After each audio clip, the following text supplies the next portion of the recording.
भक्तगणों, आज श्रीमद् भागवत में आपको श्रीमद् भागवत प्रथम स्कंद में आपको अपशकुन देखकर महाराज युधिष्ठिर का शंका करना और अर्जुन का द्वारका से लौटना, यह कथा आपको सुनाऊंगा। आप ध्यानपूर्वक सुने। सूर्य कहते हैं, स्वजनों से मिलने और पूर्ण श्लोक भगवान श्री कृष्ण अब क्या करना चाहते हैं, यह जानने के लिए अर्जुन द्वारका गए हुए थे। कई महीने बीत जाने पर भी अर्जुन वहां से लौट कर नहीं आए। धर्मराज युधिष्ठिर को बड़े भयंकर अपशकुन दिखने लगे। उन्होंने देखा काल की गति बड़ी विकट हो गई है। जिस समय जो ऋतु होनी चाहिए उस समय वह नहीं होती और इनकी क्रियाएं भी उल्टी ही होती हैं। लोग बड़े क्रोधी, लोभी और असत्यपरायण हो गए हैं। अपने जीवन निर्वाह के लिए लोग पापपूर्ण व्यापार करने लगे हैं। सारा व्यवहार कपट से भरा हुआ होता है। यहाँ तक कि मित्रता में भी छल मिला रहता है। पिता, माता, सगे संबंधी, भाई और पति पत्नी में भी झगड़ा टंटा रहने लगा है। कलिकाल के आ जाने से लोगों का स्वभाव ही लोभ, दंभ आदि अधर्म से अभिभूत हो गया है और प्रकृति में भी अत्यंत अरिसूचक अपशकुन होने लगे हैं।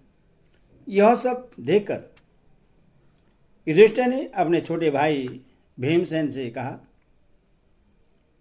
युधिष्ठिर ने कहा, भीमसेन, अर्जुन को हमने द्वारिका इसलिए भेजा था कि वह वहां जाकर पूर्ण श्लोक भगवान श्री कृष्ण क्या कर रहे हैं इसका पता लगाए और संबंधियों से मिल भी आए। तब से 7 महीने बीत गए, किंतु तुम्हारे छोटे भाई अब तक नहीं लौट रहे हैं। मैं ठीक यह नहीं समझ पाता हूँ कि उनके न आने का क्या कारण है। कहीं देवर्षि नारद के द्वारा बतलाया हुआ वह समय तो नहीं आ पहुँचा है जिसमें भगवान श्री कृष्ण अपने लीला विग्रह का श्रवण करना चाहते हैं।